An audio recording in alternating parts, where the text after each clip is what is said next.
Growing vegetables can be worth the time and effort, especially once you taste them.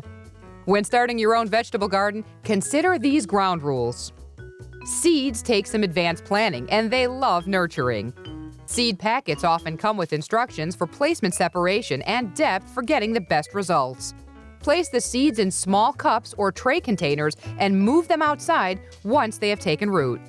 Raised beds are one option if the soil has too much clay or sand. Kits like this come in a variety of sizes and can be assembled without a lot of sweat, especially since hardware and saw are not required.